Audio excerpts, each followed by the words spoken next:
कुंडली के साथ आदमी को रिजल्ट देने को स्टार्ट करो, ठीक है ना।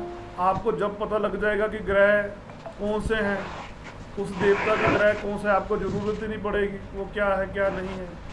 तो आप सराउंडिंग को देखते रहो, किसी सराउंडिंग को हम बंद थोड़ी ना कर सकते। अगर गली में जागरण हो रहा है आप उसको बंद कर दोगे, अगर आपके पास साइड पे चर्च बन चुकी है आप उसको बंद करवा दोगे, चाहे वो बच्चों की पढ़ाई क्यों ना हो।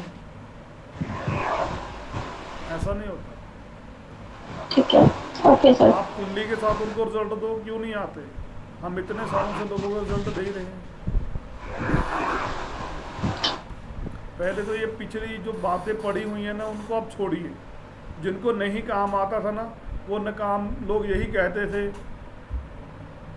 हमारे पंजाबी में कहावत है, अन्ना वंडे रोड़ियाँ मुड़ मुड़ अपने अनु जले, ठीक है ना। ये वही बात होगी। जब आपको काम ही नहीं आएगा तो रिजल्ट ही नहीं मिलेगा, तो वो दोष किसी पड़ोसी वाले का निकाल दोगे। जब हम किसी पुराने लोगों के पास जाते थे तो वो यही बोलते थे आपके ऊपर किया कराया है, किया कराया है, किया कराया है। वो किए कराए के चक्कर में अपना घर भी बर्बाद कर लेता। ऐसे ही होता था ना। तो जब वो उसको काम ही नहीं आता होगा वो क्या करेगा, वो यही बोलेगा ना। ऐसा नहीं, आप कुंडली का साथ उनको रिजल्ट दो तो बढ़िया मिलता है, कोई ऐसी बात ही नहीं है। तो मानव शर्मा जी, आप थोड़ी सी क्लासेस को स्टार्ट करें और उसके बाद हम सभी का प्रश्न लेंगे। एक ही प्रश्न होना चाहिए आपका, जिसको मैं अनम्यूट करूंगा कहने के लिए वही करेगा। अगर बीच में कोई अपने आप को अनम्यूट करेगा मैं उसे रिमूव कर दूंगा। और जिसको भी प्रश्न पूछना है वो अपना कैमरा ऑन रखे। मानव जी, मेरी आवाज़ सुन पा रही है आपको? हाँ जी बिल्कुल। ठीक है, आप विपिन, क्लास को स्टार्ट करें। बिल्कुल जी, नमस्कार जी। तो सबसे पहले सुषमा जी ने प्रश्न किया था वो 3 से 11 का, तो त्रिशिडे भाव ही कहलाते हैं। ठीक है सुषमा जी? हाँ सर। हाँ जी, मैं क्या आपने प्रश्न किया था ना 3 से 11 का, यस सर। 3 से 11 जो है त्रिशिडे भाव कहलाते हैं। ठीक है, कौन सा भाव कहते हैं सर? त्रिशिडे यानी क्या होता है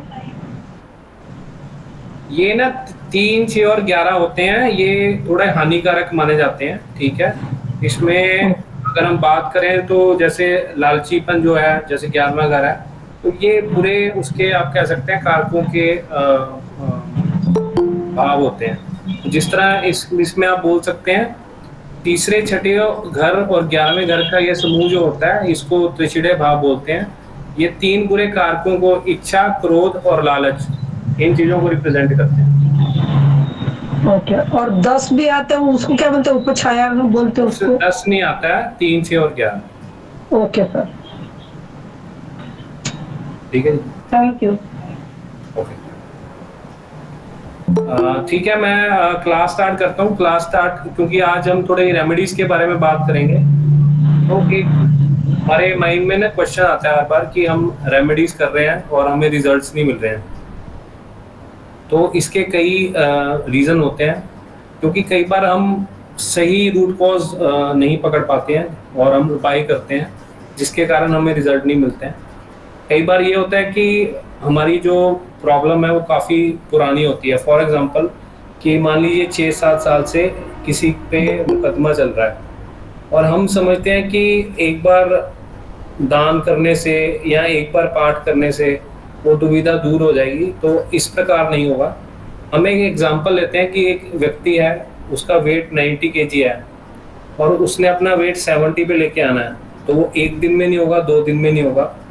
तो उसमें लगभग आपको भी पता है कि 6 से 12 महीने लग सकते हैं। इसी प्रकार डिपेंड करता है कि हमारी जो प्रॉब्लम्स हैं वो कितनी बड़ी हैं और कितनी देर से, अगर टाइम स्पैन हम लेते हैं कि साल से प्रॉब्लम चल रही है, 2 साल से चल रही है, तो उसी प्रकार जो आपकी रेमेडीज होंगी उनकी फ्रीक्वेंसी भी उतनी ही रहेगी।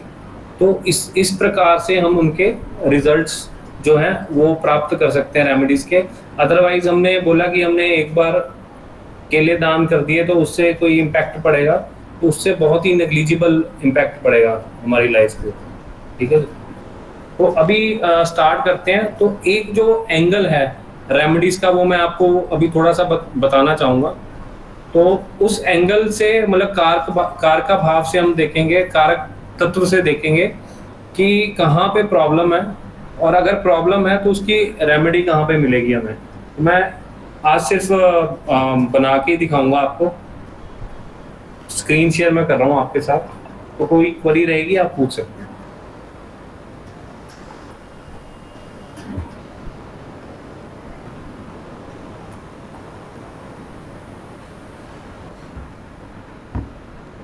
अभी मेरे को फोटो मत भेजो, अभी ये सभी को बोल रहा हूँ, मेरे को स्क्रीनशॉट अभी मत भेजो, जब हम कहेंगे तब भेजें, जब हम कहें तभी स्क्रीनशॉट भेजो, सभी का चार्ट देख लेंगे, जब हम कहें तभी भेजो, अदरवाइज मत भेजो।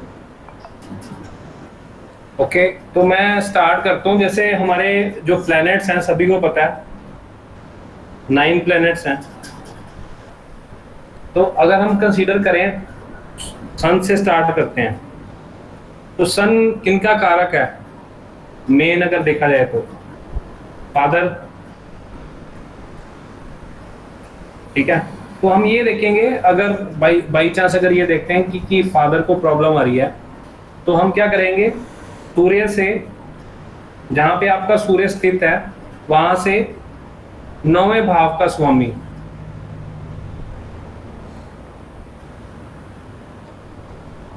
हम उसको एनालाइज करेंगे। फॉर एग्जाम्पल,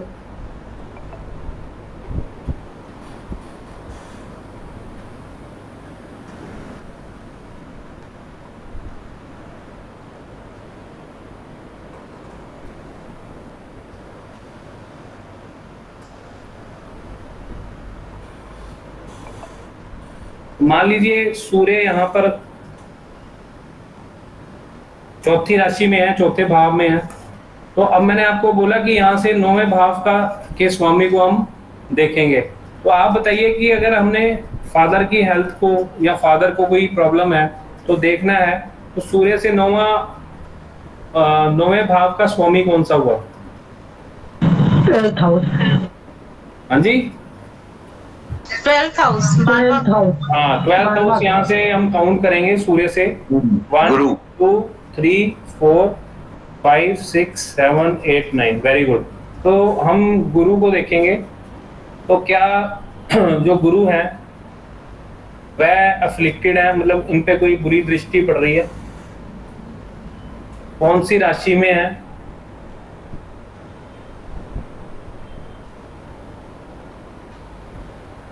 ठीक है, और कौन से भाव में है वो बैठे हुए हैं? तो उससे हमें पता लग जाएगा कि गुरु जो है वो अफ्लिक्टेड है या नहीं है। तो हम वहां से एक रेमेडी व्यक्ति को, जो क्लाइंट है, उनको दे सकते हैं।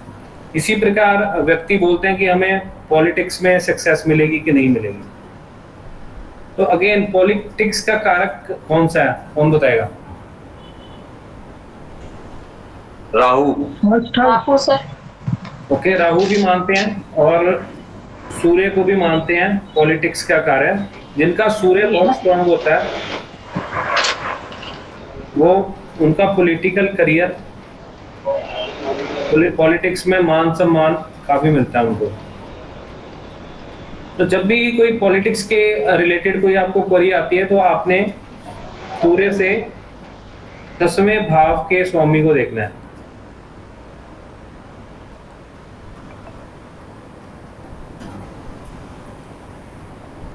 ठीक है, क्लियर है जी? कौन सा? 10वां, ये से?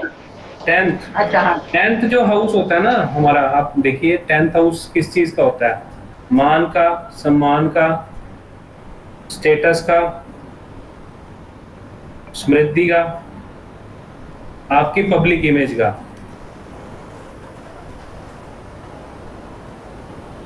तो 10th हाउस की जो लॉर्डशिप है, या सन से जो 10th हाउस है उसमें कौन कौन से प्लैनेट्स बैठे हैं, और 10th हाउस की जो लॉर्डशिप है उसके जो लॉर्ड है वो स्ट्रॉन्ग है, वीक है, और एक चीज और है, ट्रांजिट भी हमने देखना है कि अभी उस भाव का जो स्वामी है कौन सी राशि में है।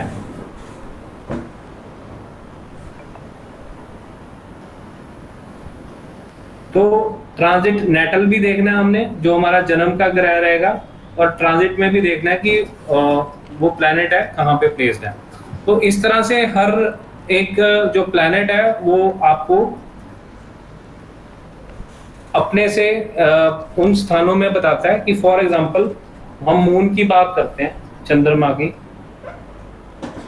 तो चंद्रमा का एक जो एट्रीब्यूट होता है फूड होता है, ठीक है। तो अगर हमने अपनी फूड हैबिट्स देखनी है तो चंद्रमा से दूसरे भाव का लॉर्ड, फॉर एग्जांपल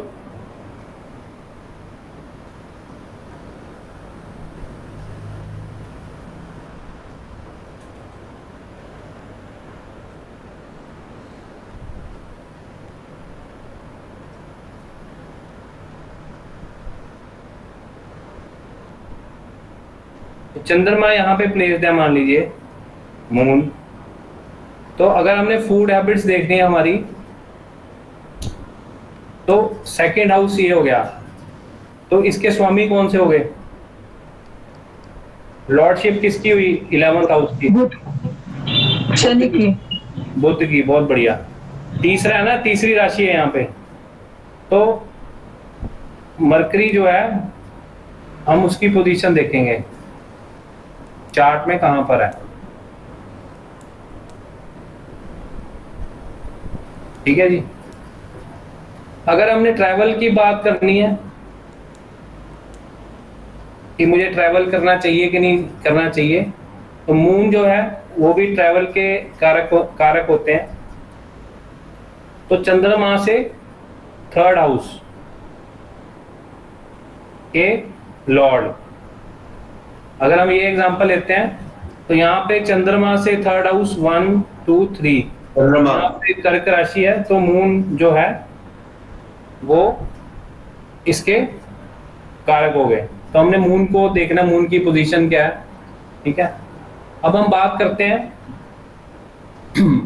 जब हम बात करते हैं अपने भाई भाइयों के साथ हमारे कैसे संबंध रहेंगे, प्रॉपर्टी के रिगार्डिंग हमारे कैसे इश्यूज रहेंगे, तो वो हम मार्स से देखते हैं, मंगल से, ठीक है। तो मंगल से अगर हम तीसरा भाव देखते हैं, हाँ जी सर, जैसे आपने भाई बहन कहा, तो ये बड़े और छोटे सबके लिए एप्लीकेबल होगा। हाँ जी बिल्कुल। यंगर सिबलिंग्स की बात करेंगे तो मरकरी को भी कंसीडर करते हैं, बट मार्स को हम ज्यादा कंसीडर करते हैं, ठीक है। तो ज्यादातर वैसे ब्रदर के हिसाब से देखा जाता है, लेकिन यहाँ पर यंगर सिबलिंग्स और ओल्डर सिबलिंग्स दोनों को देखा जाएगा, बट उसमें थोड़ा सा अंतर आ जाएगा। अगर हम यंगर की बात करेंगे तो मार्स से थर्ड हाउस देखेंगे, ठीक है। और जब हम ओल्डर की बात करेंगे तो मंगल से 11th हाउस देखेंगे।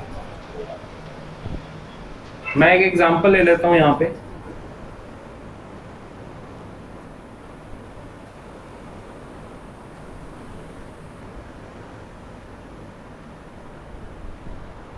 मान लीजिए ये यहाँ पर छठी राशि है, तो आपके मंगल यहाँ पर लगन में है,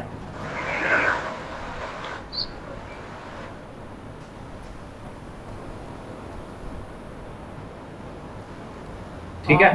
तो अगर हम छोटे भाई बहनों की बात करेंगे तो यहाँ से तीसरे भाव का स्वामी जो है तो 6 7 और 8, तो इसी के भाव के स्वामी कौन हो गए, मंगल। तो हम मंगल को जज करेंगे यहाँ से, ठीक है। और यहीं से अगर हमने बड़े भाई बहनों की बात कर रहे हैं तो यहाँ से हम 11वां भाव देखेंगे, फिर उसके स्वामी देखेंगे। तो यहाँ से 11वां भाव हो गया ये, इसमें कर्क राशि है, तो इसके लॉर्ड हो गए मून। तो हम 11वां भाव और उसके जो लॉर्डशिप जिसकी है प्लेनेट की, उनको हम एनालाइज करेंगे। क्लियर है जी। आज की क्लास की वीडियो रिकॉर्डिंग नहीं मिलेगी। जिन्होंने बुकिंग करवाई है आज की क्लास की वीडियो रिकॉर्डिंग उनको ही मिलेगी। Thank you. ठीक है, तो अब हम बात कर रहे हैं मैरिज की। तो सबको पता है कि फीमेल चार्ट में मंगल जो है, और जुपिटर भी ले लेते हैं हम, ठीक है। तो मंगल मैरिज के कारक माने जाते हैं। तो अगर फीमेल चार्ट में मैरिज के बारे में देखना है, मैरिड लाइफ के बारे में देखना है, तो मंगल से 7वां भाव,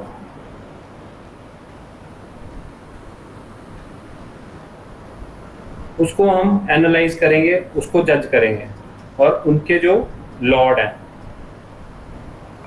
7वें घर के, ठीक है जी। अब हम बात करेंगे एजुकेशन की।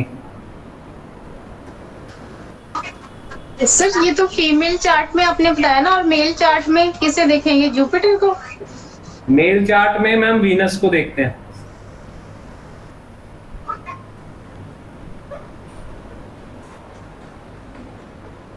सर मैरिज का मेन कारक जुपिटर नहीं है? नहीं, जुपिटर को भी लेते हैं, मैंने ये नहीं कहा कारक नहीं है, बट ज्यादातर जब प्रॉब्लम आ रही हो मैरिज में या मैरिज नहीं हो रही हो, तो उस समय हम पहले मंगल को हमेशा देखेंगे, क्योंकि जो मंगल है ना, ये एनर्जी देता है आगे मैरिज एक्टिविटी को करने के लिए। तो अगर मंगल जो है वो प्रॉब्लम में है, आप कभी देखिए, हम स्पेशली मंगलीक की बात करते हैं, आप खुद देखिए, जब भी हम मैरिज की बात करते हैं तो सबसे पहले हम ये पूछते हैं कि जो व्यक्ति है वो मांगलिक है या नहीं है, ठीक है। जुपिटर भी इसमें रोल प्ले करते हैं। जुपिटर ये है, वो ये बताएंगे कि आपकी जो मैरिड लाइफ है वो कैसी रहेगी, सक्सेसफुल रहेगी। अगर मान लीजिए एक व्यक्ति मंगलिक है, ठीक है, मैं एक केस ले लेता हूँ।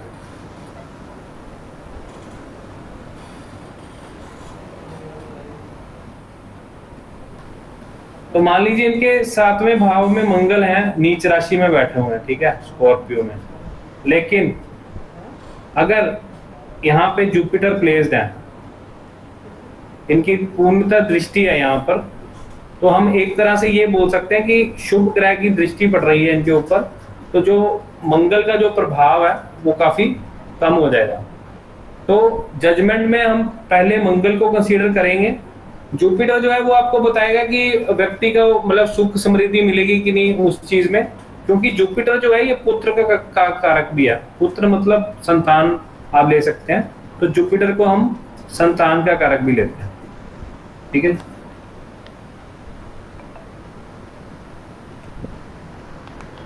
क्लियर हो गया ये जो पॉइंट है? सर क्या ये किसी कुंडली पे अप्लाई करके बता सकते हैं कि जिसकी देरी से? मैं अपनी कुंडली पे बता देता हूँ आपको, ठीक है। जैसे जिसकी देरी से हो रही हो या नहीं हुई हो अभी तक, हाँ वो मैं बता देता हूँ, जिनकी हुई नहीं है वो भी बता देता हूँ। तो मेरे को अभी याद है थोड़ी सी, मैं ट्राई करता हूँ।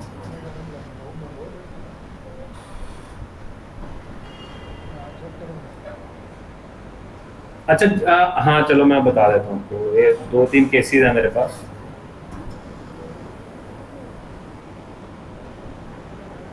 एक मिनट।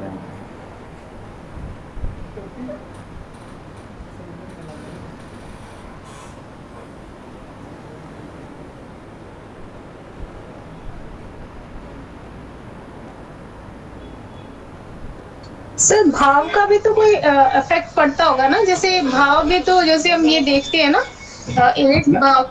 देखिए ये ना मैं आपको रेमेडी पॉइंट ऑफ व्यू से बता रहा हूँ कि रेमेडी अगर हमने सजेस्ट करनी है तो कैसे करनी है। भाव का नेचुरली क्या बोलते हैं, वो तो 100% भाव का जो प्रभाव है वो पड़ेगा ही पड़ेगा। हम अभी ना रेमेडी की बात कर रहे हैं, मैं उसकी बात नहीं कर रहा हूँ। अब ये एक जो कुंडली है इसमें यहाँ मार्स प्लेस्ड है, ठीक है ना। यहाँ पे मंगल है, ये रियल कुंडली बता रहा हूँ मैं आपको। तो इसमें यहाँ पे जुपिटर, मून और राहु, ठीक है। तो अभी इनकी एज हो गई है 36 ईयर्स, इनकी मैरिज नहीं हुई है। और हालांकि जुपिटर आप देख लो अपनी स्व राशि में है, 12वीं राशि में है, बट यहाँ पे देखो ये इससे अफ्लिक्टेड है, राहु से अफ्लिक्टेड है। मून भी राहु से अफ्लिक्टेड है, ठीक है। तो ये एक लाइफ मतलब जैसे आप पूछ रहे थे अप्लाई करके, तो अभी मैरिज में मैरिज नहीं हो पा रही है, लेट मैरिज है।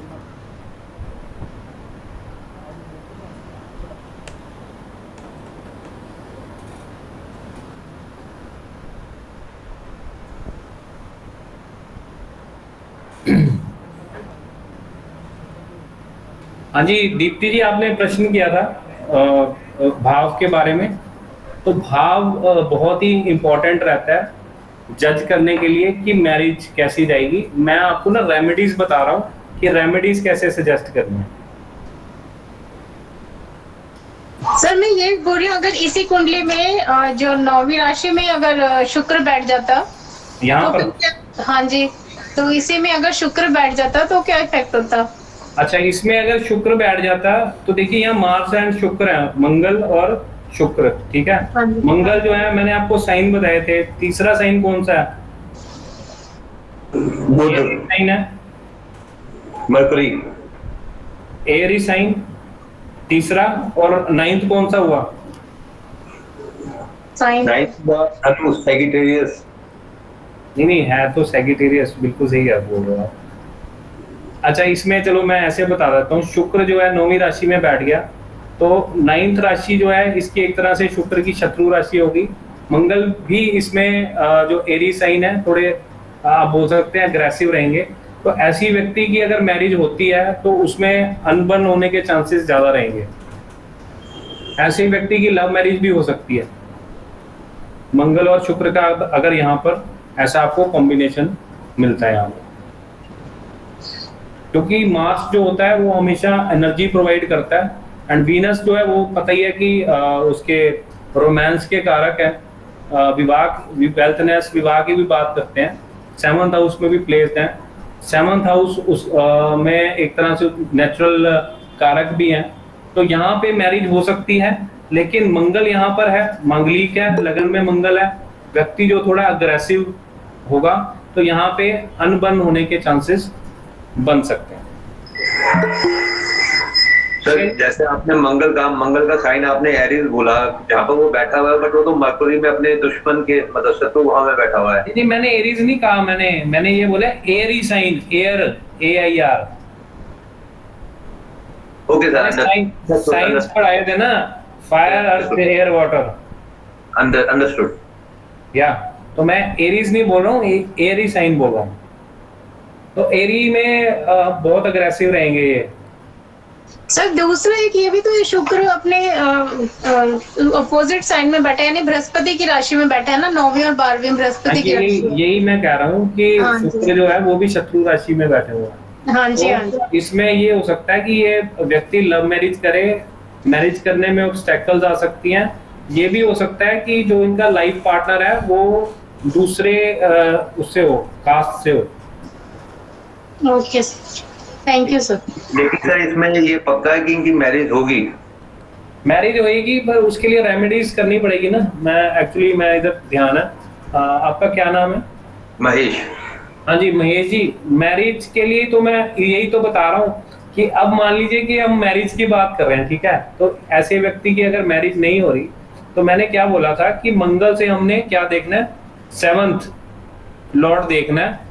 अगर ये वुमेन की मतलब फीमेल की कुंडली हो जाती है, तो 7th का लॉर्ड क्या है? जुपिटर। यहाँ पे अगर हम बात करें मंगल से 7वें घर का जो लॉर्ड है वो जुपिटर है, तो आप ये देखिए कि जुपिटर की हम रेमेडीज करेंगे, इसको स्ट्रेंथन करेंगे, तो इनको जुपिटर से सपोर्ट मिलेगी। क्योंकि यहाँ पे जो शुक्र है वो जुपिटर की राशि में बैठे, सॉरी शुक्र, हाँ जुपिटर की राशि में बैठे हुए हैं, तो हमें जुपिटर से सपोर्ट मिलेगी। तो इस तरह से हम रेमेडीज को डिजाइन करते हैं। ठीक है, कोई कंफ्यूजन है इसमें? आज की रिकॉर्डिंग उनको मिलेगी जिन्होंने बुकिंग करवा रखी है, उनको रिकॉर्डिंग मिलेगी। और अगर किसी ने मानव जी रजिस्ट्रेशन के बारे में आप थोड़ा सा एक्सप्लेन कर दें तो बेहतर है। हाँ बिल्कुल बिल्कुल, मैं एक्सप्लेन कर देता हूँ। रजिस्ट्रेशन के बारे में हम वही बात कर रहे थे कि ओके, हैंड रेज किया हुआ था नहीं जी। तो रजिस्ट्रेशन आज आप करवा सकते हैं, आज और कल 1000 रुपीज एडवांस में देकर, और उसके बाद हमारी 2 मंथ्स की क्लासेस रहेंगी, तो जिसमें हम सारी ये डिटेल में बताएंगे रेमेडीज के बारे में, कैसे जज करना है। जैसे मैरिज की बात कर रहे हैं तो महेश जी उसमें हमने ये भी इंक्लूड किया है कि what is the right time for the marriage event, क्योंकि अगर हम महादशा, अंतरदशा और प्रत्यंतर दशा की बात करेंगे, उसको कैसे जज करना है, वो किसी इवेंट को सपोर्ट कर रही है कि नहीं करनी। फॉर एग्जाम्पल हम एक बात करते हैं कि आज एक कपल है, उनकी मैरिज करवानी है, तो हम उनका चार्ट देखेंगे, चार्ट में देखेंगे कि उनकी जो महादशा, अंतरदशा, प्रत्यंतर दशा है वो सपोर्टिव है या नहीं है मैरिज के लिए। और अगर सपोर्टिव नहीं है तो हम वेट करेंगे कि जो अच्छा टाइम है जहाँ पे उनको सपोर्ट मिल जाएगी, तो वो हमने कैसे एनालाइज करना है चार्ट से, वो बताएंगे।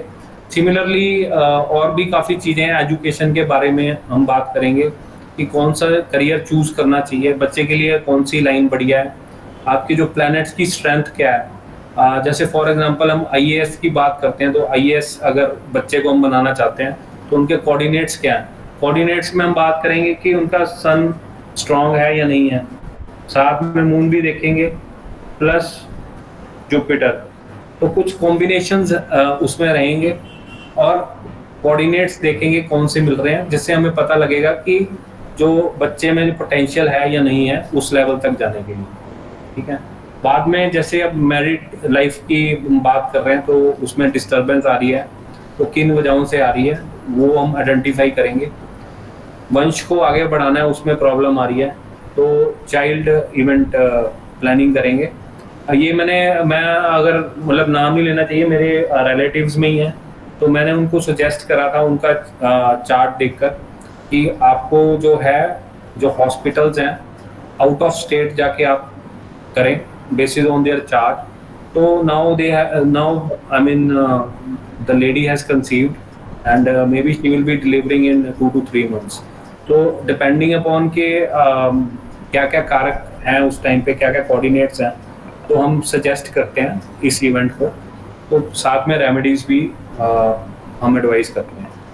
तो ये सारा कोर्स में आ गया हमारा, और फीस जो है टोटल विपिन जी ने बताई है 11,000, जो कि आप इंस्टॉलमेंट्स में भी दे सकते हैं। एंड उसके बाद हमारा जो सेकंड सेशन स्टार्ट होगा, आप उसमें पार्टिसिपेट कर सकते हैं। अगर आपकी कोई क्वेरीज हैं, डाउट्स हैं, तो स्पेसिफिकली हमने हर 3 या 4 क्लासेस के बाद डाउट सेशन भी रखा। ठीक है,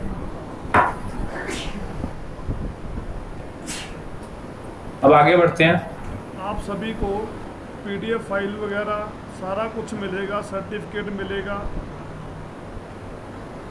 बुकिंग आप कुछ भी पेमेंट देकर करवा सकते हो। क्लासेस मंडे, ट्यूसडे और वेडनेसडे से स्टार्ट होंगी। Thank you.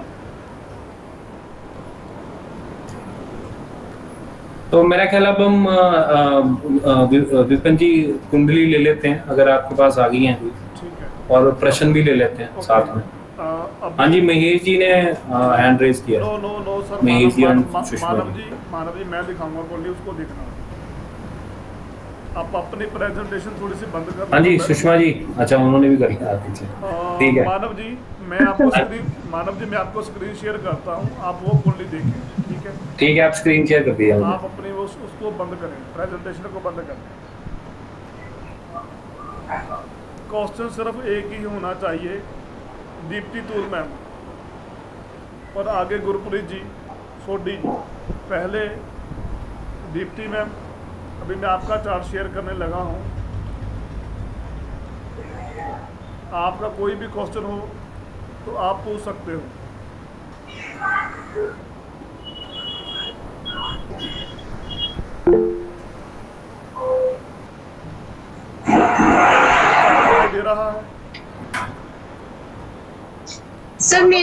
क्वेश्चन यही है कि हस्बैंड की एक- सेटलमेंट। एक मिनट मैम, एक मिनट। अच्छा। मानव शर्मा जी आपको दिखाई दे रहा है स्क्रीन के ऊपर?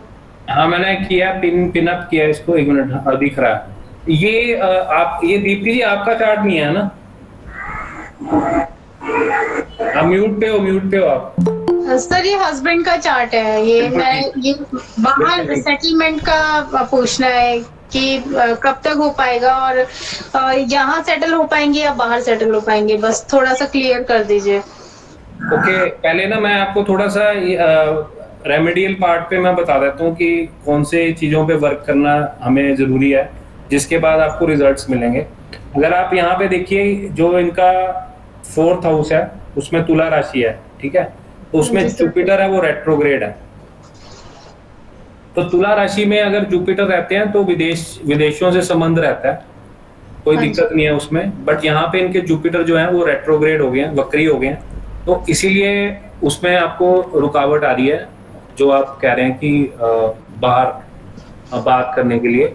सेकंड, अगर हम बात करते हैं 3rd हाउस की बात करते हैं, तो सैटर्न एंड मार्स का कॉम्बिनेशन है यहाँ पे, और सैटर्न वक्री है यहाँ पे।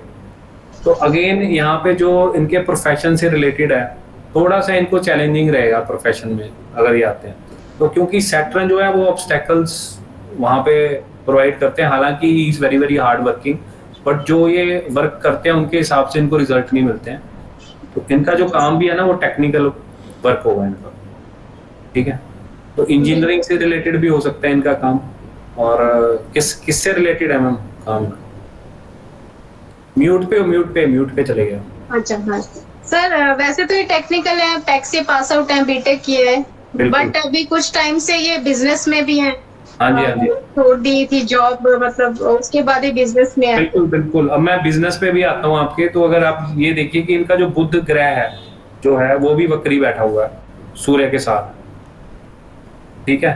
तो यहाँ पर इन तीनों प्लैनेट्स की अगर हम रेमेडी करेंगे तो इनका बाहर भी सेटलमेंट हो सकता है, क्योंकि राहु इनके 12वें घर में बैठा हुआ है। तो डेफिनेटली ये बाहर से इनको अभी भी इनके फॉरेन रिलेशनशिप पक्का होंगे, मतलब फॉरेन से कनेक्शन होंगे इनके रिलेटिव्स हो सकते हैं कि पहले इनके रिलेटिव्स वहां पे पहुंच गए होंगे, चले गए होंगे। तो ये चीज है। तो अगर हम इनकी रेमेडीज करते हैं जुपिटर की, मरकरी की, सैटर्न की, तो इनको 100% जो है बाहर सेटलमेंट होने के चांसेस बढ़ जाएंगे। ओके सर, तो मतलब रेमेडीज भी बताइए सर फिर। मैम रेमेडीज मैं चलिए बता देता हूँ, बट ये एक्चुअली क्या है ना, अभी मेरे पास ये है आपका चार्ट। तो जब महादशा, अंतरदशा, प्रत्यंतर दशा देखेंगे इनकी, तो उसके हिसाब से मैं और बेटर एनालाइज कर सकता हूँ इस चार्ट को। बट अभी जो मेरे सामने है, मैंने उसके बेसिस पे आपको बता दिया कि अगर हम ये देखिए ना, एक और चीज आपको बता देता हूँ यहाँ पे। जो 9th हाउस के लॉर्ड है जुपिटर, हाँ जी, वो 4th हाउस में है रेट्रो, ठीक है। तो ये व्यक्ति, इनको घर में रहना काफी पसंद रहता होगा, ऐसी बात नहीं है। बट अगर आपने फॉरेन में सेटलमेंट करनी है, 9 और 12, 12वें घर का भी जो लॉर्ड है मरकरी, ये दोनों ही वक्री हैं इनके, जुपिटर और मरकरी। तो इनको काफी एफर्ट्स डालनी पड़ेगी बाहर सेटलमेंट होने के लिए। और हो सकता है कि आपने पास्ट में एफर्ट्स डाली भी होंगी जो अनसक्सेसफुल हो गए हैं, और थोड़ा लॉस भी हुआ होगा उस चीज में। हाँ जी सर, बिल्कुल है ना। तो ये मैम देखिए कितना इजी है। तो यही हम कहते हैं कि अगर आप समझेंगे प्लैनेट्स को, उनके कार्य तत्व को समझेंगे, उनकी प्लेसमेंट को समझेंगे, तो आप इजीली प्रोडिक्ट कर सकते हैं। और मैं आपको एक और चीज बता देता हूँ, इनकी अभी पीछे 1.25 साल में हेल्थ भी खराब हुई होगी थोड़ी सी, बिकॉज कोरोना टाइम थोड़ा रहा था। हाँ जी, क्योंकि इनको जो अभी क्या है कि ना, पिछले डेट्स, मतलब अभी तो केतु एंड होने वाले हैं, बट केतु 4th हाउस में थे जो ट्रांजिट कर रहे थे। अभी अक्टूबर में इनका कंप्लीट हो जाएगा। जब केतु जुपिटर के ऊपर ट्रांजिट करते हैं तो एक तो व्यक्ति धार्मिक प्रवृत्ति का हो जाता है, ठीक है। दूसरा, थोड़ा कम बोलता है, थोड़ा ये बोल सकते हैं कि अकेलेपन में रहना ज्यादा महसूस करता है। एंड थोड़ी सी जो हेल्थ है उसकी, क्योंकि जुपिटर को हम जीव कारक बोलते हैं, तो उनकी हेल्थ पे भी इम्पैक्ट पड़ता है, ठीक है। तो इस तरह से हम चीजों को एनालाइज करते हैं। लेकिन जो मैंने आपको बताया कि अगर पूरी इनकी अंतरदशा, प्रत्यंतर दशा एनालाइज करके रेमेडीज करेंगे तो डेफिनेटली ये सपोर्ट करेगा आपको इनको बाहर सेटल होने में। ओके सर, अभी तो सर राहु की दशा है और शनि की प्रत्यंतर दशा है, मैं वैसे बता रही हूँ आपको। तो शनि आप देख लीजिए खुद है, रेट्रो है और 8वें घर में बैठे हुए हैं इस टाइम। अगर ट्रांजिट ये कर रहे हैं अपनी मूल त्रिकोण राशि में, ठीक है, तो ये अचानक से लाइफ को चेंज करेंगे, इनका प्रोफेशन चेंज करेंगे। हो सकता है ये अभी अपना प्रोफेशन या बिजनेस चेंज करने के बारे में भी सोच रहे हैं। हाँ बिल्कुल सर, सोच रहे हैं। तो ये मैम देखिए साइंस है, ये प्योर साइंस है। एस्ट्रोलॉजी की बात करें तो कर सकते हैं ये, तो हम इसकी रेमेडीज हम आपको सजेस्ट कर देंगे, बढ़िया। आप अलग से बात कर लीजिएगा, तो उससे क्या है कि इनको राइट डायरेक्शन मिल जाएगी। बिल्कुल सर, हाँ जी, ठीक है, ओके जी, okay sir, thank thank you. You sir, thank you. Welcome जी, वेलकम। गुरप्रीत सोडी जी, मेरी आवाज को सुन पा रहे हो? गुरप्रीत सोडी जी, जी सर। गुरप्रीत सोडी जी, अपना जी कैमरा सर, सुन रहे हैं। अपना कैमरा ऑन करें और क्लास को कैमरा ऑन करें और प्रश्न पूछिए। सर दिखाई दे रहा है आपको चार्ट? सर चार्ट दिखाई दे रहा है मानव जी? हाँ जी, हाँ जी, हाँ जी, आ गया, चार्ट दिख रहा है हाँ मेरे जी, गुरप्रीत सोडी जी। सर ये मेरे पूछा था ना, मेरा ये अपना मेरा गाड़ी लेने का था कि कब तक उसमें चार्ज कार 4 व्हीलर। को। अच्छा, कार के लिए ना मैं ना जस्ट एक मेरा ये है कि अगर आप, हेलो, हाँ जी, आ रही है आपकी आवाज, आ रही है?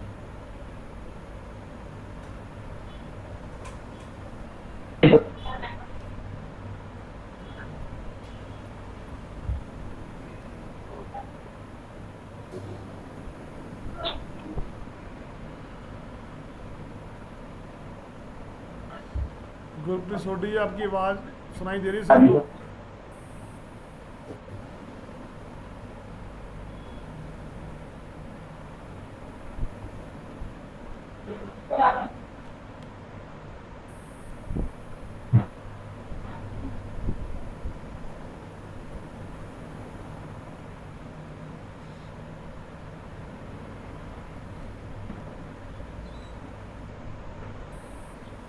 प्लीज़ जिसको चार्ट भेजना है वो मेरे व्हाट्सएप के ऊपर चार्ट भेज सकते हो अपना स्क्रीनशॉट। मानव जी, आवाज़ सुनाई दे रही है आपको? हाँ जी, आपकी आ रही है। उनकी, मेरा ख्याल उनका प्रश्न था, शायद वो गाड़ी खरीदना चाहते हैं, तो वो पूछना चाह रहे थे। उनका प्रश्न था। आवाज नहीं आ रही, चलो मैं बता देता हूँ जो मैंने अभी इनकी चार्ट की एनालिसिस करी है। उन्होंने बोला मोटर कार लेने का योग कब है और हाँ। कलर कौन सा लें? नेटवर्क प्रॉब्लम है मेरे ख्याल से, तो आपकी आवाज नहीं देख सकते क्या है। सर रिकॉर्डिंग मिल जाएगी आपको, बोलिए। देखिए, एक जस्ट मेरी एक ना रिक्वेस्ट है कि जो आप चैलेंज फेस कर रहे हो ना, वो पूछो आप चार्ट से। आपको किसी चीज में प्रॉब्लम आ रही है? कार का इनका ये है कि खर्चा होने वाला है, इन्होंने ऑलरेडी लोन भी मेरा ख्याल अप्लाई कर दिया हुआ है। गुरप्रीत जी, किया हुआ है लोन अप्लाई? इन्होंने डॉक्यूमेंट्स वगैरह रेडी करे हुए हैं सारे अपने। चलो कोई बात नहीं, इनको पर्सनली बता देंगे। ये हाँ, ठीक। इसका नंबर है, पीछे वाला नंबर है 39039। किसका नंबर है? पीछे 5 अंक बता रहा हूँ, 39039। किसका नंबर है?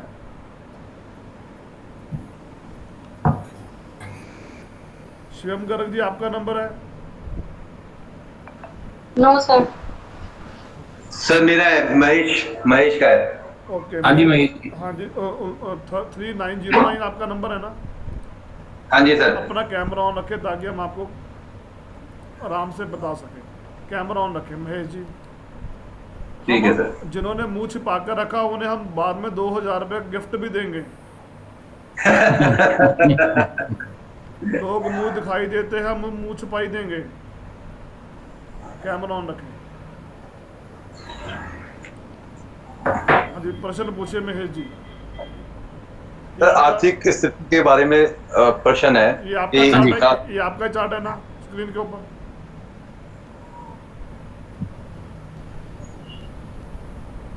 हाँ जी, आर्थिक स्थिति में आपके पास सेविंग्स नहीं रहती हैं महेश जी? सर मतलब उतार चढ़ाव रहता है काफी। हाँ, और सेविंग्स नहीं रहती हैं, सेविंग्स आप नहीं कर पाते हैं जो नहीं, मुझे नहीं। हाँ जी, नहीं कर पाता सर। है ना, सही है ना। तो देखिए आर्थिक स्थिति में जस्ट मैं आपको बता देता हूँ इसको किस तरह से हम देखते हैं। सेविंग्स की जब हम बात करते हैं तो हम दूसरे भाव से देखते हैं, ठीक है। तो दूसरे भाव में के लॉर्ड कौन है आपके? शनि। बहुत सही। तो वो कहाँ पर पहुंच गए हैं? भाग्य स्थान पे। पंचम उसमें राशि में, सूर्य की राशि में। हाँ जी, पंचम में। हाँ जी, मतलब सूर्य की राशि में है, नवम भाग में है। ठीक है, क्लियर जी। तो आप देखिए शनि भी वक्री है आपके यहाँ पे जी। मंगल के साथ है, गुरु के साथ है, राहु के साथ है जी। तो आपको काफी डिसिप्लिन रखना पड़ेगा, क्योंकि हो सकता है कि आपने कुछ ऐसी इन्वेस्टमेंट्स की हो जिसकी वजह से आपको लॉस हुआ हो सकता है प्रॉपर्टी में भी आपको लॉस हुआ हो, जो मैं यहाँ से देख पा रहा हूँ। तो एक तो काम ये हो गया। दूसरी बात हम बात करेंगे कि अगर हम रेमेडी की बात करते हैं तो मैंने आपको बताया था कि जो शुक्र हैं आपके, शुक्र देखिए कहाँ पे बैठे हुए हैं, तो अगर ही है सर छठे भाव में शुक्र है छठे भाव से। तो यहां से हम 11वां भाव देखेंगे कौन सा हुआ शुक्र से। 1 2 3 4 5 6 7 8 9 10 11। तो गुरु जो है अगेन शुक्र से 11वें भाव के जो लॉर्ड है गुरु, हालांकि वो नवम भाव में अच्छी राशि में बैठे हैं, यहाँ पे वक्री बैठे हुए हैं यहाँ पे। तो अगर हम गुरु की यहाँ पे रेमेडी आपको सजेस्ट करते हैं, आप गुरु की रेमेडीज करते हैं, तो डेफिनेटली आपके जो अर्निंग्स हैं वो आपकी अर्निंग्स बढ़ेंगी और आपकी जो सेविंग्स हैं उनमें भी क्या बोलते हैं वो आएगा, स्टेबिलिटी आएगी, राइट। ठीक है। और 9th, क्योंकि लगन में देखिए आपके चंद्रमा है, तो आप थोड़ा सा जो उतार चढ़ाव वाली बात कर रहे हैं कि अगर हम 159 ट्राइन में देखते हैं तो चंद्रमा भी यहाँ पे आ गया, तो उससे आप ये देख सकते हैं कि आपकी जो इनकम है या आपकी सेविंग्स हैं या आपके खर्चे हैं, तो उसमें काफी उतार चढ़ाव हमेशा आते रहेंगे। ये उतार चढ़ाव बना ही रहेगा सर, रेमेडी भी करें तब भी बना ही रहेगा या नहीं? रेमेडी करेंगे, देखिए ये ना जब हम हमारा बर्थ होता है तो एक तरह से उसकी ये पिक्चर है कि हमारे प्लैनेट्स उस टाइम पे क्या है।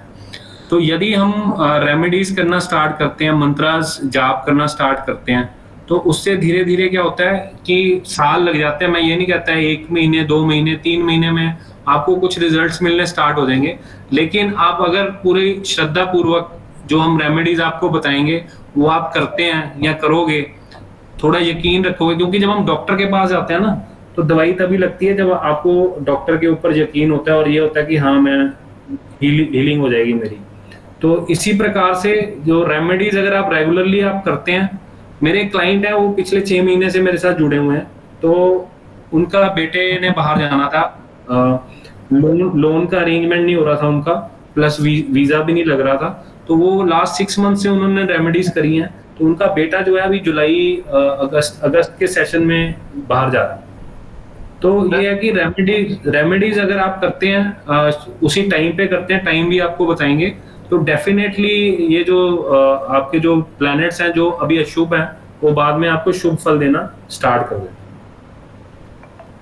हैं। इसमें एक चीज है कि मेरे लिए जॉब बेटर रहेगी या बिजनेस? सर अब सेकंड क्वेश्चन हो गया। चलिए कोई बात नहीं, इन्होंने क्वेश्चन पूछ लिया है। तो देखिए जब हम बिजनेस की बात करते हैं, व्यवसाय की बात करते हैं, अगेन आपने ना 2nd हाउस को देखना है, 7th हाउस को देखना है।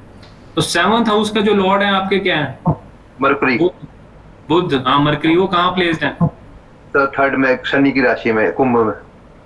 हाँ, तो वो भी शनि की राशि में चले गए। और यहाँ से देखिए 1 2 3 4 5 6 7 सभी की जो दृष्टि है, गुरु की दृष्टि है, मंगल की दृष्टि है, वक्री शनि की दृष्टि है जो बुध के ऊपर पड़ रही है। तो हो सकता है आपने बिजनेस स्टार्ट किया हो या किसी के साथ पार्टनरशिप करी हो एंड उसमें लॉस हुआ हो, ये भी हो सकता है। बिजनेस कर रहा हूँ सर अभी, लेकिन मेरे को बिजनेस है वो नहीं मिला। हाँ, वो ठीक है। तो हम देखिए आपकी जो अभी महादशा, अंतरदशा, प्रत्यंतर दशा चल रही है, उसके हिसाब से we can plan the remedies आपको सजेस्ट कर सकते हैं। गुरु दशा और अंतर्दशा, गुरु और शनि की। गुरु और शनि। हाँ, तो दोनों ही देखिए इकट्ठे बैठे हो, दोनों ही वक्री हैं, तो इस टाइम बहुत ज्यादा आपको प्रॉब्लम आ रही है इस टाइम। बॉडी में भी जो हम बात करते हैं कि बंदा ना एक्टिव नहीं रह पाता है, इसमें काम में मन ना लगना, तो इस तरह की चीजें जो है गुरु और शुक्र की शनि की महादशा में देखी गई हैं। तो इसकी हम फिर आपको स्पेसिफिक रेमेडीज बता देंगे जिससे आपका जो क्या बोलते हैं पैसे का जो साइकिल है वो स्टार्ट हो सके। नहीं, बिल्कुल सही कह रहे सर, वो शारीरिक भी जो आपने बताया बिल्कुल सही बताया, लेकिन वो कुछ अभी भी अनसोल्ड रह गया सर, मतलब नौकरी या बिजनेस। नहीं, आप देखिए बिजनेस कर सकते हो, मैंने तो बोला कि हम उस हिसाब से रेमेडीज करेंगे कि आप बिजनेस भी कर सकते हैं, ऐसी कोई दिक्कत वाली बात नहीं। ठीक है, ठीक तो है आप ठीक है। ये स्क्रीन के ऊपर किसका आ रहा है चार्ट 50821, ये किसका नंबर है? Fine sir. ओके, करिए आप क्वेश्चन पूछिए। Sir my question is related to financial crush. मेरे सर क्लाइंट पोर्टफोल नहीं है। Okay, after done so many courses and मतलब रिजल्ट्स भी हैं बट क्लाइंट फुटफॉल नहीं आ रहा। What should I do for that? Okay ma'am, सबसे पहले ना देखिए बिजनेस के कारक ग्रह कौन से हैं, आपको तो नॉलेज है। Shani. Shani, sir seventh house. Seventh, चलिए ये तो सेवंथ भाव के स्वामी हो गए। नेचुरल कारक ना हम किसको मानते हैं? शनि को सर। वो नहीं, बिजनेस के जो नेचुरल कारक हैं वो है बुध, मरकरी। ठीक है, तो अभी आप देखिए मरकरी आपका कहाँ प्लेस्ड है? केतु के साथ प्लेस्ड है और मंगल के साथ प्लेस्ड है। तो इसमें जब भी आप ब्रांड बनाने की कोशिश करेंगी ना अपना, तो आपको नुकसान ही होगा, आपका ब्रांड बनाने में आपको दिक्कत आएगी। जैसे ही आप अपनी एडवर्टीजमेंट करेंगी आपका जो डाउनफॉल है वो स्टार्ट हो जाएगा। ठीक है, या आपके घर में अगर मैं बात करूं, घर में कोई भी शुभ एक्टिविटी होगी, ऑस्पिशियस एक्टिविटी होगी, उसमें भी रुकावट आ सकती है या उसके बाद तुरंत रुकावट आ सकती है। बीच में भी थोड़ा मनमुटाव हो सकता है जिस टाइम आप वो सेलिब्रेशंस कर रहे हो। ठीक है मैम, क्योंकि जो यहाँ पे मंगल और केतु है ना, ये मंगल बद योग बना रहे हैं। तो अब बात आ गई आपके क्लाइंट्स की, तो क्लाइंट्स की बात करते हैं। तो क्लाइंट्स की बात करते हैं तो 6th हाउस के जो लॉर्ड है वो 12वें घर में बैठे हुए हैं, शत्रु राशि में बैठे हुए हैं और शनि के साथ बैठे हुए हैं। ठीक है, तो इसमें मेरी जो एक आपको सजेशन रहेगी या एडवाइस रहेगी कि आप अगर बिजनेस कर रहे हैं तो आपने आप अपना बिजनेस किसी और के नाम पे ट्रांसफर करके एज एन एम्प्लॉय काम कीजिए। नहीं सर, मुझे प्रैक्टिस ही करना है, एज सच कोई बिजनेस नहीं है, मुझे प्रैक्टिस ही करना है इसमें अकाउंट में। आप प्रैक्टिस करिए, जैसे आप कैसे मैं आपको बता सकता हूँ, मतलब आप ओनर नहीं रह सकते, आप एक एम्प्लॉय की तरह इस काम को कर सकते हैं और उसमें आपको काफी सक्सेस मिलेगी। लेकिन जब आप इंडिपेंडेंटली इसको एज ए लेके चलेंगे प्रोफेशन या बिजनेस, तो उसमें आपको इतना राइज नहीं मिलेगा। तो आप ये कर सकते हैं कि वो हम देखेंगे कि आपके घर में किसकी कुंडली में अच्छे कोऑर्डिनेट्स आ रहे हैं जिनके नाम से आप ये काम स्टार्ट कर सकते हैं और अपने आप को एम्प्लॉय रख के आप काम कर सकते हैं। एज अ ऑफिस वगैरह कुछ नहीं है, इंडिविजुअली मैं काम कर रही हूँ, एज सच कुछ ऑफिस या कुछ नेम नहीं है। एग्री मैम, एग्री कर गया मैं आपसे, बट एज एन अगर मैं आप करूँ, आप इंडिपेंडेंट काम कर रहे हो। ठीक है, क्लियर है ये बात? तो आपका जो लॉर्ड है जुपिटर सैटर्न के साथ प्लेस्ड है, तो सैटर्न के कारक क्या है? नौकर, सेवा, सर्विसेज, और छठे घर में बैठा हुआ है। तो छठे घर में जो ग्रह आके बैठ गया वो सर्विसेज प्रोवाइड करेगा, वो इंडिपेंडेंट नहीं हो सकता। आप काम इंडिपेंडेंट ही करिए, बट नाम जो है वो आपके हम देख लेंगे कि फैमिली मेंबर में किनके जो प्लैनेट्स हैं अच्छे प्लेस्ड हैं, कोऑर्डिनेट्स अच्छे हैं, आप उनके नाम से काम स्टार्ट करिए। काम आप खुद ही करिए, मैं ये नहीं कह रहा कि काम आपने नहीं करना, बट उसमें नाम उनका चलेगा, काम आप करेंगे। ये आपको शायद किसी ने ये नई चीज आपको बताई होगी, जितने भी आपने कोशिश करें। एक बात पूछनी थी, क्या ये सभी लोग भी सीख सकते हैं ऐसा सारा कुछ? हाँ बिल्कुल, मैं देखो कितने इजी तरीके से आपको बता रहा हूँ, साथ के साथ लॉजिकली चल रहे हैं एंड चीजें भी मैच कर रही हैं। अगर हम बात करें सभी के साथ तो इजीली आप इसको सीख सकते हैं। देखो मैंने आपको बोला था कि जो हम 7 क्लासेस कराएंगे, बेसिक कराएंगे, लेकिन जो हमारा सारा एडवांस कोर्स है वो उस बेसिक पे ही बेस्ड होगा। अगर आपको प्लैनेट्स के कार्य तत्व, राशि के कार्य तत्व और भाव के कार्य तत्व, इन तीनों को ब्लेंड करना आ गया तो आपको पता लग जाएगा कि मैंने प्लैनेट से काम कैसे लेना है। क्योंकि प्लैनेट्स तो आपके लाइफ में आए ही हैं कि आपको रिजल्ट देने के लिए, लेकिन अब हम उनको अगर यूटिलाइज नहीं करेंगे अच्छे तरीके से तो वो अच्छे रिजल्ट्स नहीं देंगे। सर मैं एक सवाल पूछूं इस पर? मानव जी, सुषमा जी, हाँ जी। सुषमा जी मैं आपको रिमूव कर रहा हूँ, सॉरी, हमने पहले ही आपको बोला था। हाँ जी, सिर्फ एक चार्ट है, उसको आप देखें और उसके बाद हम क्लास को स्टॉप करें। अगर ये वाला चार्ट है, ये वाला, हाँ ये वाला, अगर ओके। किसी को अपना चार्ट दिखाना है तो आप सुबह 500 रुपीज़ हमें जमा करवा कर हम आपको 20 मिनट्स की कंसल्टेंसी देंगे। जो हमसे पूछना चाहते हो, सर से बात करना चाहते हो, वो हम आपको बतलाएंगे। तो ये मानव जी एक लास्ट चार्ट देख लीजिए, टाइम काफ़ी हो चुका है। हाँ जी बताइए क्या प्रश्न है। ये किसका चार्ट है? ये किसका चार्ट है जी? सर ये किसका चार्ट है? 19051, 5 डिजिट है, 19051। हाँ जी सर, मेरा है आरती का।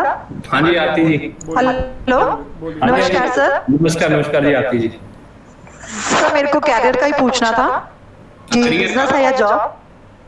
सारी आज हाँ जी, काम के बारे में। ठीक है मैम। तो देखिए आप अगर बिजनेस करना चाहते हैं तो उसमें ना ट्रैवलिंग इन्वॉल्व होनी चाहिए। ट्रैवलिंग, हाँ, क्योंकि देखिए आपके 7th हाउस में मून प्लेस्ड है। यस। मून किस चीज के कारण क्या है? फूड के कारण है। हो सकता है आप फूड से रिलेटेड काम करना चाहते हो, प्लस ट्रैवलिंग से रिलेटेड, ट्रैवल से रिलेटेड है, पर्ल्स से रिलेटेड है, मोतियों से रिलेटेड है, तो ये मिल्क से भी रिलेटेड है। तो इस तरह के कारक जो है वो चंद्रमा यहाँ पे बन जाते हैं। ठीक है, तो अब मून का स्वभाव क्या है बताइए? उतार और चढ़ाव और वो ट्रैवल, तो उतार चढ़ाव है ना, और ट्रैवल। तो अगर आप अगर बिजनेस करना चाहते हैं उसमें आप हमेशा ना ट्रैवलिंग जरूर रखिएगा, चाहे छोटी ट्रैवलिंग हो चाहे बड़ी ट्रैवलिंग हो। तो उससे क्या है कि मून जो है आपको अच्छे रिजल्ट्स दे। ओके, ठीक है। तो सर बिजनेस मेरा गारमेंट्स का या मैं कॉस्मेटिक का कुछ ऐसे कर सकती हूँ इससे रिलेटेड, या मून से रिलेटेड ही करना पड़ेगा? नहीं नहीं, ऐसे करना नहीं पड़ेगा, वो हम चेक कर लेते हैं। देखिए मून से रिलेटेड भी आपका हो सकता है, क्योंकि देखिए आपके जो 10th हाउस का लॉर्ड है वो भी मून है और एरीज मंगल की राशि में प्लेस्ड है। मैं आपको ये सजेस्ट करूंगा कि अगर आप चलिए कपड़ों का भी कर सकते हैं, अगर फूड से रिलेटेड भी अगर आप काम करते हैं तो वो भी आपका बहुत अच्छा होगा।